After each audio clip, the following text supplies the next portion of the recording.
欢迎收听枪言异闻录制阴煞。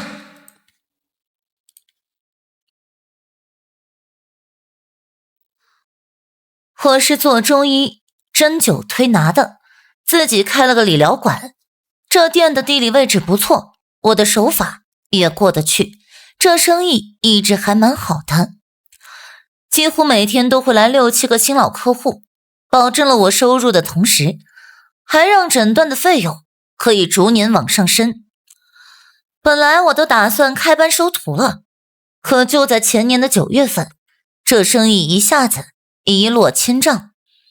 一天天进不来几个人不说，我的身体也变得极差，这脑袋迷迷糊糊的发沉，浑身也总是感觉发冷，使不上力气。有人在吗？而且脾气也暴躁，偶尔来一个顾客也是无心诊治，爱答不理的。每天做的最多的就是睡觉。你好。我也不知道这是怎么了，自己诊断不出什么来，就还去了趟医院，也没有发现什么问题。请问针灸怎么收费的呀？直到一天，我的一个顾客带着小孩过来，那个孩子有2、3岁吧，是顾客的儿子，来过几次了。哎，你咋了？啊，颈椎不舒服，你给我捏捏。我正跟顾客说他了解他今天的情况呢，那个平时很闹腾的孩子，今天竟然十分的安静。没有问题。这眼睛一直盯着店门口的方向瞟，也不知道在看什么，然后就哇的一声大声的哭了起来，吓了我一跳。爸爸！哎，儿子，你怎么了呀？我们2个大人都有些奇怪，那个顾客就一直在哄。不哭，不哭，不哭啊！不哭。爸爸！可是那个孩子把身体缩在爸爸怀里，就是一直哭，怎么哄也哄不好。来，爸爸抱啊，咱们回家去。不好意思啊，打扰了啊。这么在我们店里吵了大概有10几分钟，那顾客也看得出来我有些烦躁了。客人被闹得实在也是待不下去，就只好先带着孩子回去了。客人和孩子一走，店里一下子就安静了下来，但是同时又阴冷了起来。我那时候心里一下子就反应了过来，不对劲了，回想一下最近的状况和这个孩子的表现，难道说……喂，王姨。好的，我知道了啊，你下午2点再打电话过来吧。我打电话给了一个会看香的阿姨，她来过我店里几次，但是从来没在这方面打过太多的交道。那时候阿姨并没有马上回我，只说她要回去请家仙儿给看看，于是约定了一个时间让我再打给她。被这么一折腾，我也没有心情守店了，午饭也没有吃，就躺在沙发上睡了一觉。谁知道我睡得太沉了，快4点才醒来，忙给那个阿姨打了个电话过去。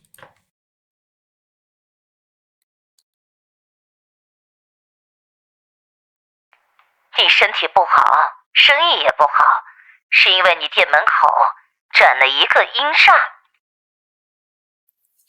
那阿姨也没有怪我，直接跟我说了她供奉的仙家看到的情况。什么？阴煞？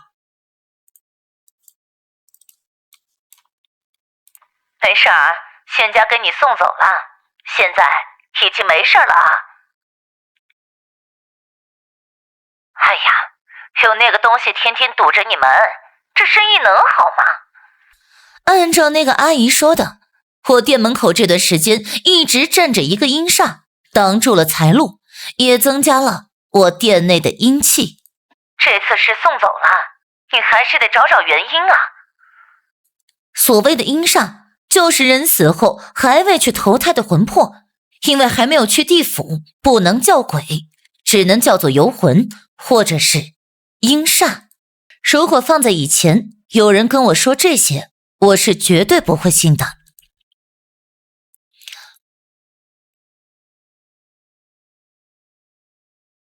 你想想是什么原因？不行，哪天我再去给你看看啊。可回想这几天遇到的事儿，和刚才那个孩子看着门口恐惧的表情和眼神儿，我不由得打了一个冷战。好，谢谢你啊。说起来也怪，这电话还没打完，我真的脑袋清醒了很多，这浑身似乎也有了热气儿，有了劲儿了。更奇怪的是，刚挂了电话，这店门一响，顾客也就上了门了。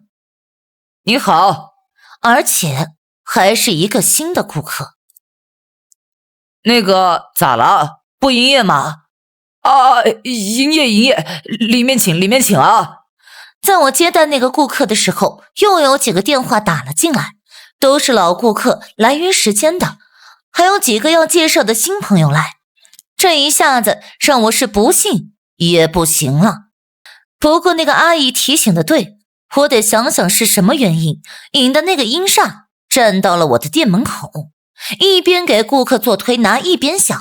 很快我就想到了，这马路对面和我对门的那个店铺之前是个五金店来着，最近转了手，变成了一家卖丧葬用品的。这卖寿衣指人指马，而且他们还会把尸体抬进店铺里面去帮忙穿寿衣。啊，丧葬店还会帮忙穿寿衣啊！最令人不舒服的是，他们店门口那辆制冷的灵车，那天晚上去世的人都会在那辆车上等到天亮之后拉去殡仪馆。经常有些死者的家属会先在店门口烧些黄纸，说是打发孤魂野鬼不来与死者抢钱。我想我的情况应该跟这些脱不了干系。后来那个王阿姨到我店里看了情况之后，让我在店门口贴了一个小镜子，之后还真的没有再出过其他事儿了。